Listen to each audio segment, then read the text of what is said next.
विद्यार्थियों, आप सभी को वेद तिवारी का नमस्कार। विद्यार्थियों, आप सभी का मेरे चैनल वेदभूषण तिवारी में हार्दिक स्वागत है। इस चैनल में आप सभी को UP PCS, other state PCS, RO UP police और मोटिवेशनल थॉट्स की वीडियो प्राप्त होती है। मेरे इस चैनल में सभी वीडियो हैंड राइटिंग नोट्स पर आधारित होती है, जो कि आपके सभी एग्जाम को ध्यान में रखकर बनाया गया है। विद्यार्थियों, मैं आप सभी के लिए जीएस के सभी पार्ट्स जैसे इतिहास, भूगोल, संविधान, विज्ञान, अर्थशास्त्र, पारिस्थितिकी एवं पर्यावरण, यूपी जी के करंट और सीसैट के सभी पार्ट्स जैसे हिंदी, अंग्रेजी, गणित, रीजनिंग, संप्रेषण आदि सभी प्रकार के विषय की फाइल बनाया हूं। मैं एक एक करके आप लोगों के सामने हर प्रकार की फाइल की वीडियो पेश करूंगा। इन वीडियो को प्राप्त करने के लिए मेरे चैनल को सब्सक्राइब कर लीजिए और इन फाइलों की पीडीएफ प्राप्त करने के लिए मेरे टेलीग्राम चैनल को ज्वाइन कर लीजिए। वीडियो में नीचे लिंक दी गई है। जय हिंद, जय भारत, वंदे मातरम, सत्यमेव जयते। सभी छात्र छात्राओं को रूपा का नमस्कार। विद्यार्थियों, आप सभी का वेद सर के चैनल में स्वागत है। मैं रूपा आप सभी के समक्ष आज भारतीय भूगोल में जलवायु पढ़ेंगे। तो आइए वीडियो ध्यान से देखते व सुनते हैं। जलवायु, जल प्लस वायु से मिलकर जलवायु बनता है। जलवायु वर्षा, तापमान, पवनों का प्रवाह, मृदा। भारत एक मानसूनी जलवायु वाला देश है। मानसून शब्द पवनों के प्रवाह को इंगित करता है। इसमें पवनों को प्रवाह 6 माह का होता है। पवने 6 माह तक स्थल मार्ग से जल मार्ग की ओर एवं 6 माह तक जल भाग से स्थल भाग की ओर चलती हैं। मानसून केवल पवनों के प्रवाह को व्यक्त करता है। मानसून शब्द का प्रयोग सबसे पहली बार अरब भूगोल बेताओ ने किया था। मानसून शब्द अरबी भाषा के मौसमी से मिलकर बना हुआ है। मानसून की खोज हितपल्स द्वारा की गई है। मानसून का वृहत एवं सटीक वर्णन आलमसूदी द्वारा किया गया है। भारत की जलवायु पर 2 कारकों का प्रभाव पड़ता है। उत्तर में हिमालय, दक्षिण में हिंद महासागर। हिमालय पर्वत एशिया से आने वाली ठंडी पवनों से भारत की रक्षा करता है एवं हिंद महासागर इसे उष्णकटिबंधीय स्वरूप प्रदान करता है। भारतीय मानसून को 2 भागों में बांटा जाता है। कौन कौन से, आइए देखते हैं। शीतकालीन, जिसे उत्तर पूर्व मानसून कहते हैं। ग्रीष्मकालीन, दक्षिण से पश्चिम मानसून। भारत में ऋतुएं, उत्तर से पूर्वी मानसून। उत्तर पूर्वी मानसून के अंतर्गत 2 ऋतुएं आती हैं। शीतकाल 1 दिसंबर से 15 मार्च तक माना जाता है। ग्रीष्मकाल 15 मार्च से 31 मई तक माना जाता है। दक्षिणी पश्चिमी मानसून, दक्षिणी पश्चिमी मानसून के अंतर्गत भी 2 ऋतुएं आती हैं। वर्षा ऋतु 1 जून से 30 सितंबर तक माना जाता है। प्रत्यावर्तन काल या लौटता हुआ मानसून 1 अक्टूबर से 30 नवंबर। शीतकाल 1 दिसंबर से 15 मार्च तक। भारत में शीत ऋतु सामान्यतः 2 सामान्य रहती हैं, परंतु कभी कभी शीतलहर का प्रयोग भी देखने को मिलता है। तापमान ठंडे महीने जनवरी फरवरी, औसत तापमान 21 डिग्री सेल्सियस। पवनें शुष्क होती हैं। आसमान साफ रहता है। वर्षा सामान्यतः भारत में शीत ऋतु शुष्क रहती हैं, अर्थात वर्षा नहीं होती है। भारत में शीतकाल में वर्षा पश्चिमी विक्षोभ के प्रवेश होने के कारण होती है। पश्चिमी विक्षोभ पछुआ पवनें होती हैं, जिनकी उत्पत्ति भूमध्य सागर में होती हैं। ये फारस की खाड़ी, ईरान, इराक, सीरिया से होते हुए भारत में प्रवेश करती हैं। पश्चिमी विक्षोभ शीतोष्ण चक्रवात होते हैं। भारत में शीतकाल में सर्वाधिक वर्षा उत्तरी भारत में होती है। उत्तरी भारत का मतलब पंजाब, जम्मू कश्मीर। ग्रीष्मकाल 15 मार्च से 31 मई। तापमान ग्रीष्म ऋतु भी शुष्क व उष्ण होती है। औसत तापमान 30 से 32 डिग्री सेल्सियस। उत्तर भारत का सर्वाधिक गर्म महीना जुलाई का होता है। पवने ग्रीष्म काल में लू चलना मुख्य लक्षण है। वर्षा कभी कभी ग्रीष्म काल में वर्षा भी हो जाती है। कर्नाटक में यह वर्षा कहवा की फसल के लिए लाभदायक हो जाती है, अतः इसे यहाँ चेरी ब्लास्म कहा जाता है। ग्रीष्म काल में तेज आंधियाँ आती हैं जिन्हें पश्चिम बंगाल में नावेस्टर या काल वैशाखी कहा जाता है। दक्षिणी पश्चिमी मानसून वर्षा ऋतु 1 जून से 30 सितंबर तक माना जाता है। जून माह के आते आते सूर्य उत्तरायण हो जाता है। वह कर्क रेखा पर लंबवत चमकने लगता है जिससे कि पेशवर पाकिस्तान के निकट निम्न वायु दाब का क्षेत्र बन जाता है। यही निम्न दाब का क्षेत्र वर्षा के लिए अनुकूल दशाएं बनाता है। व्यापारिक पवनें भूमध्यम रेखा को जैसे ही पार करती हैं, कोरियोल्स बल के कारण उनकी दिशा उत्तर से पूर्व से बदलकर दक्षिणी पश्चिमी हो जाती है। भारत में दक्षिणी पश्चिमी का मानसून कहा जाता है। प्रायद्वीपीय स्थिति के कारण यह मानसून 2 भागों में बंट जाता है। अरब सागर का मानसून, बंगाल की खाड़ी का मानसून। पहली बारिश 1 जून को केरल के महेंद्रगिरी पर्वत से टकराकर होती है। अरब सागर का मानसून यह सागर पश्चिमी घाट से टकराकर सर्वाधिक वर्षा करती है। यह लगभग 200 सेंटीमीटर से अधिक वर्षा होती है। इस शाखा से केरल, कर्नाटक, तमिलनाडु व महाराष्ट्र में वर्षा होती है। भारत का एकमात्र राज्य उड़ीसा है जहां पर सूखा भी पड़ता है, बाढ़ भी आती है और चक्रवात से भी ग्रसित होते हैं। वृष्टि छाया प्रदेश, पश्चिमी घाट का पूर्वी भाग वृष्टि छाया प्रदेश कहलाता है। कर्नाटक का पूर्वी हिस्सा, इलायची की पहाड़ियाँ कर्णिमान हिल्स केरल व तमिलनाडु के बीच स्थित है। यह भी वृष्टि छाया प्रदेश का हिस्सा है। नागपुर में बंगाल की खाड़ी का मानसून व अरब सागर का मानसून दोनों मिल जाते हैं। दोनों के मिलने के बाद चक्रवाती वर्षा होती है। खंबात की खाड़ी व कच्छ की खाड़ी में उष्ण चक्रवात आते हैं। कांधला बंदरगाह गुजरात उष्णकटिबंधीय चक्रवात से सर्वाधिक विनाश सहन करता है। कांधला एक ज्वारीय बंदरगाह है। बंगाल की खाड़ी का मानसून, भारत में सर्वाधिक वर्षा बंगाल की खाड़ी के मानसून से होती है। इस शाखा से असम, मेघालय, अरुणाचल प्रदेश सहित पश्चिम बंगाल आदि राज्यों में वर्षा होती है। सर्वाधिक वर्षा मानसिनराम जो कि मेघालय में है होती है, लगभग 1200 सेंटीमीटर। यह मेघालय राज्य में स्थित है। अरब सागर का मानसून चक्रवाती वर्षा करता है जबकि बंगाल की खाड़ी का मानसून पर्वतीय वर्षा करती है। मलवा का पठार जो कि मध्य प्रदेश में है, बंगाल की खाड़ी से वर्षा प्राप्त करता है।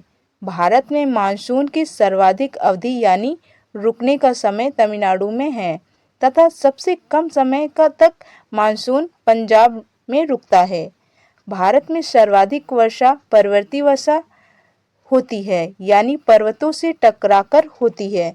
मानसून का प्रत्यावर्तन काल सितंबर माह तक सूर्य दक्षिणायन होने लगता है, फलतः निम्न वायु दाब का केंद्र भी बदल जाता है। सितंबर के पहले प्रथम सप्ताह में मानसून राजस्थान के पश्चिमी भाग से लौटने लगता है। भारत में लौटते हुए मानसून से सर्वाधिक वर्षा कोरोमंडल तट यानी तमिलनाडु पर होती है। 21 मार्च बसंत विषुव, 21 सितंबर शरद विषुव। इस तारीख को पूरे विश्व में दिन रात बराबर होते हैं। जेस्ट स्ट्रीम भारतीय मानसून की उत्पत्ति में महत्वपूर्ण योगदान माना जाता है। ये अत्यंत वेग से चलने वाली पछुआ पवनें हैं जो पश्चिमी से पूर्व की ओर चला करती हैं। ये मुख्यतः 9 से 12 किलोमीटर की ऊंचाई पर प्रभावित होती हैं। इनकी खोज द्वितीय विश्व युद्ध के समय राजबी द्वारा की गई।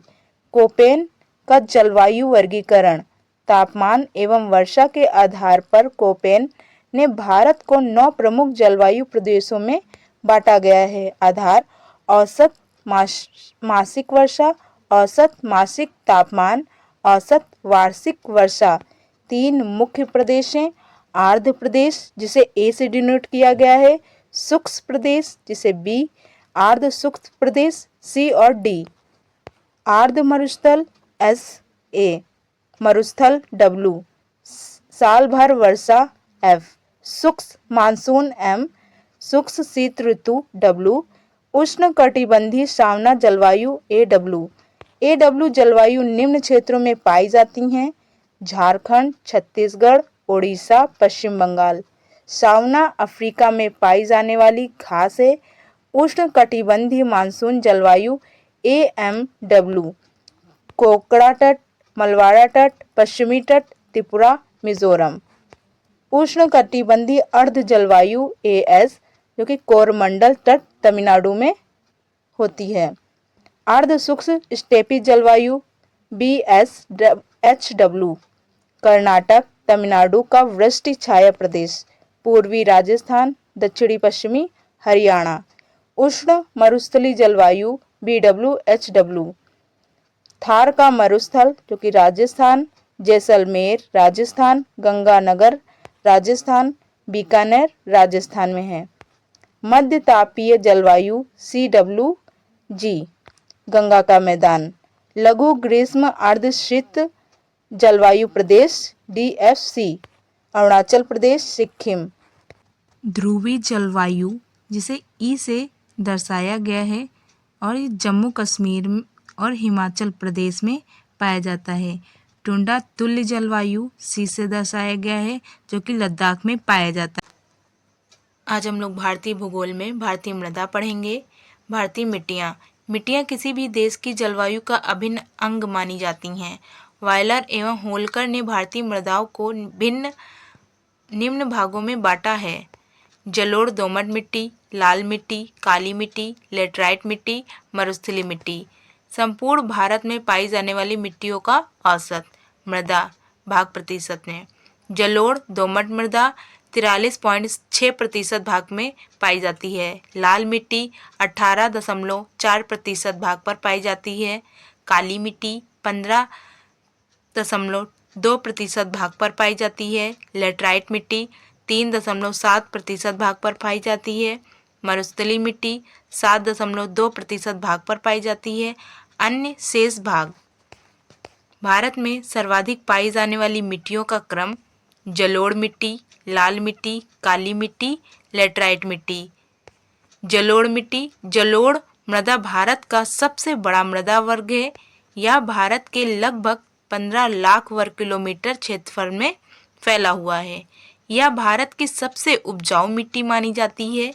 यह नदियों के द्वारा बहकर लाए गए अवसादों के निक्षेपण से बनती है। इसे बागर एवं खादर में बांटा गया है।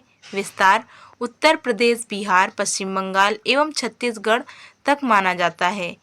इसमें चूना एवं पोटास की अधिकता होती है। इसमें नाइट्रोजन एवं फास्फोरस का अभाव अधिक होता है। इसमें मुख्यतः गेहूं, धान उपजाया जाता है। अब इसमें गन्ना, तिलहन आदि भी उगाया जा रहा है। लाल मिट्टी। यह भारत का दूसरा विशालतम मृदा वर्ग है। यह मृदा लगभग 6 लाख वर्ग किलोमीटर पर फैला हुआ है। आयरन ऑक्साइड एवं उपस्थिति के कारण इसका रंग लाल होता है। विस्तार तमिलनाडु, कर्नाटक का पूर्वी भाग, छत्तीसगढ़, आंध्र प्रदेश, ओडिशा। इसमें मुख्यतः मोटे अनाज उगाए जाते हैं। एग्जाम्पल: ज्वार, बाजरा, मक्का। काली मिट्टी भारत का द्वितीय विशालतम मृदा वर्ग है। यह भारत के लगभग 5 लाख वर्ग किलोमीटर में विस्तृत है। काली मिट्टी को रेगूर मिट्टी भी कहा जाता है। घास के मैदान में पाई जाने वाली काली मिट्टी चेरेनोजम कहलाती है। इस मृदा में कपास की खेती अधिक किए जाने के कारण इसे कपास काली मिट्टी भी कहा जाता है। यह स्वतः जुताई वाली मिट्टी है। इसमें नमी धारण करने की क्षमता सर्वाधिक होती है। यह गीली होने पर चिपचिपी एवं सूखने पर चटक जाती है, अतः इसमें दरार पड़ जाते हैं। काली मिट्टी का निर्माण ज्वालामुखी उद्गार से निकलने वाली लावा के जमाव से होता है। इसमें जैव पदार्थ का अभाव रहता है, जीवाश्मों का अभाव। इसमें लौहांश की अधिकता रहती है। विस्तार महाराष्ट्र सर्वाधिक होता है। कर्नाटक, गुजरात, मलवा का पठार। उगाई जाने वाली फसलें कपास, चाय, रबर, कहवा, सोयाबीन, मसाले। कौन सा कथन काली मिट्टी के लिए सही नहीं है? इनका विस्तार वेस्टलट चट्टानों पर हुआ है। ये महाराष्ट्र में सुविस्तृत हैं। ये जैव पदार्थ में संपन्न व लोह में विपन्न है। स्वतः कृषि मिट्टी है, तो इसमें सी वाला गलत है। जैव पदार्थ में संपन्न व लोह में विपन्न है, ये गलत है और ये तीनों सही हैं। लेटराइट मिट्टी भारत में लगभग 1.20 लाख वर्ग किलोमीटर क्षेत्रफल में फैला है। लेटराइट मिट्टी का स्वरूप ईंट जैसा है। इनका रंग भी आयरन ऑक्साइड के कारण लाल होता है। भारत में लेटराइट मिट्टी का सर्वाधिक विस्तार तमिलनाडु में है। अन्य विस्तार अरावली, सह्याद्री, नीलगिरी, राजमहल पहाड़ियाँ। यह मिट्टी पहाड़ियों की ढालों पर प्रमुखता से पाई जाती हैं।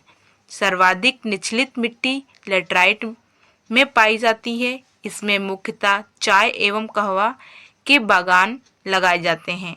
मरुस्थलीय मृदा, इनका विस्तार लगभग 1.42 लाख वर्ग किलोमीटर पर है। यह मृदा कृषि के लिए अनुपजाऊ मानी जाती है। इनका विस्तार पश्चिम पंजाब, पश्चिमी उत्तर प्रदेश, राजस्थान। इसमें मूंगफली व सरसों आदि का उत्पादन किया जा रहा है। तिलहन के उत्पादन के लिए राजस्थान सबसे आगे है। दालों के उत्पादन में सबसे आगे मध्य प्रदेश है। कपास का सबसे बड़ा उत्पादक राज्य महाराष्ट्र है। क्षारीय मृदाएं, इन्हें रेह कलहर व चौपन के नाम से भी जाना जाता है। इनका प्रयोग धोबी लोग कपड़े धोने में भी कर लेते हैं। इसे उपजाऊ बनाने के लिए जिप्सम का प्रयोग किया जाता है। भारत में सर्वाधिक बंजर भूमि राजस्थान में है। प्रतिशत की दृष्टि से सर्वाधिक बंजर भूमि जम्मू कश्मीर। भारत में सर्वाधिक लवणीय मृदा गुजरात।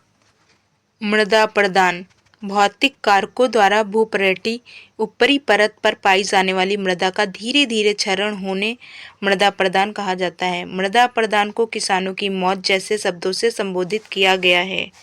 मृदा प्रदान को रेंगती हुई मृत्यु भी कहा जा गया है। मृदा प्रदान के प्रकार परतदार अप्रदान, गलीय अप्रदान, अवनालिका प्रदान। परतदार अप्रदान भौतिक कारकों द्वारा जब मृदा की ऊपरी परत धीरे धीरे कटने लगती है तो इसे परतदार अप्रदान कहा जाता है। एग्जाम्पल, खाली पड़ी जमीन, चरगाह, ढलुए खेत। परतदार अप्रदान को सर्वाधिक खतरनाक अप्रदान माना जाता है। गलीय अप्रदान, जब मृदा अप्रदान छोटी छोटी नालियों के रूप में होते हैं तो इसे गलीय अप्रदान कहा जाता है।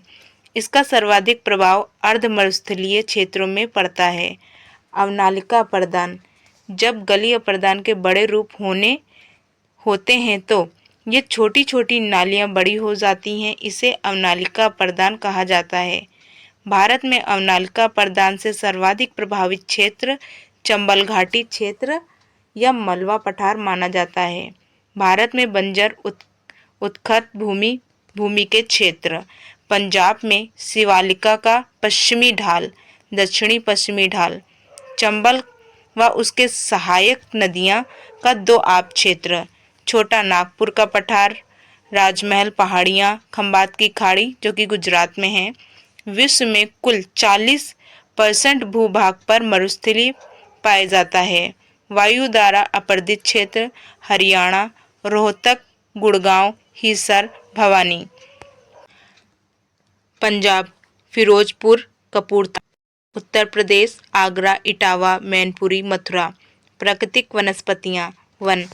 पर्यावरण की दृष्टि से समस्त भूभाग पर 33% भाग पर वन आवश्यक है। वन सर्वेक्षण रिपोर्ट 2005 के अनुसार भारत के लगभग 23% भूभाग पर वन पाए जाते हैं। भारत में सर्वाधिक वन वाले क्षेत्र मध्य प्रदेश, अरुणाचल प्रदेश, छत्तीसगढ़, ओडिशा। विश्व में सर्वाधिक वन, रूस में सर्वाधिक वन वाला महाद्वीप दक्षिणी अमेरिका, सर्वाधिक सघन वन अमेजन बेसिन ब्राजील। प्रतिशत की दृष्टि से सर्वाधिक वन मिजोरम, नागालैंड, अरुणाचल प्रदेश, अंडमान निकोबार। सबसे कम वन प्रतिशत वाला राज्य हरियाणा, पंजाब। सर्वाधिक वन प्रतिशत वाला केंद्र शासित प्रदेश अंडमान निकोबार। न्यूनतम वन प्रतिशत वाला केंद्र शासित प्रदेश दमन दीव।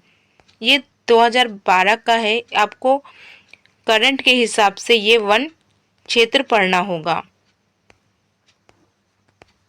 अब इसके आगे, विश्व का कुल वन क्षेत्र 4033 लाख हेक्टेयर है, जो कुल भू क्षेत्र करीब 31% है। विश्व में वनों का औसत प्रति व्यक्ति आकलन 0.6 हेक्टेयर के स्तर पर है। दक्षिणी एशियाई क्षेत्रों में वनवारण यह के कुल भौगोलिक क्षेत्र का 19% है, जबकि भारत में यह 23% है। भूटान, श्रीलंका एवं नेपाल में वनवारण प्रतिशत भारत से अधिक है। सूडान के विभाजित होने के बाद शीर्ष देशों में वनवारण को लेकर भारत 9वें स्थान पर आ जाएगा। उष्णकटिबंधीय सदाबहारी वन, चौड़ी पत्ती वाले, उष्णकटिबंधीय मानसूनी वन, पर्णपाती वन, उष्णकटिबंधीय शुष्क वन, कांटेदार वन, डेल्टाई वन, पर्वतीय वन।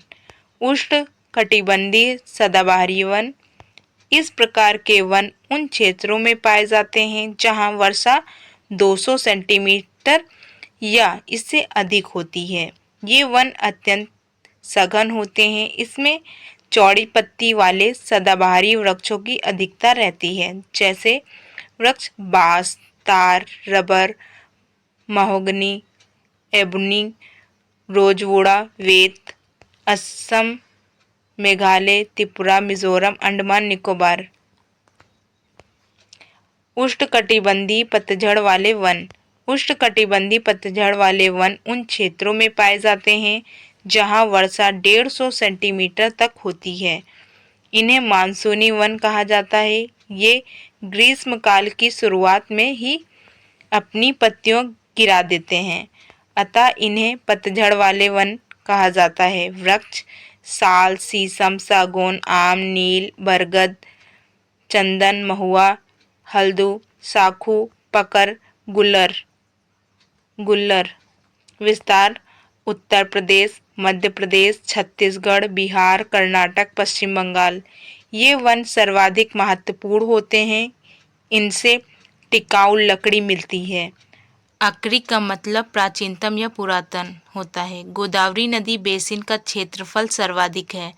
उष्णकटिबंधीय शुष्क वन, ये वन ऐसे क्षेत्रों में पाए जाते हैं जहां वर्षा 50 सेंटीमीटर से कम होती है। इन वृक्षों की छाल मोटी, पत्तियां चिकनी व जड़ें काफ़ी गहरी होती हैं। इनको कांटेदार वन कहा जाता है। वृक्ष खैर, बाबूल, नागफनी, खेजड़ा, करिल, आंवला। विस्तार राजस्थान, गुजरात, दक्षिणी पश्चिमी कर्नाटक। डेल्टाई वन, इस प्रकार के वन नदियों के डेल्टा वाले क्षेत्रों में फैले हैं। इन वनों की ज्वारीय वन भी कहा जाता है। इसमें मैंग्रोव वनस्पति पाई जाती हैं, अतः इन्हें मैंग्रोव वन भी कहा जाता है। इनमें सुंदरी नामक वृक्ष अधिक पाए जाते हैं। सर्वाधिक विस्तार पश्चिम बंगाल, गुजरात, आंध्र प्रदेश, ओडिशा। पर्वतीय वन, ये वन हिमालय के पर्वतीय क्षेत्रों में पाए जाते हैं। इनकी प्राकृतिक ऊंचाई के साथ बदलती है। इसको मैप के थ्रू दर्शाया गया है, जैसे कोई वनस्पति नहीं इस पर। और 4800 मीटर टुंडा प्रदेश, 4500 मीटर कोड़धारी वन, 2500 मीटर शीतोष्ण कटिबंधीय वन, 150 मीटर 1500 मीटर सदाबहार एवं पतझड़ वाले वन। विद्यार्थियों, ऐसी वीडियो पाने के लिए हमारे चैनल को सब्सक्राइब करना ना भूलें। जय हिंद, जय भारत, वंदे मातरम, सत्यमेव जयते।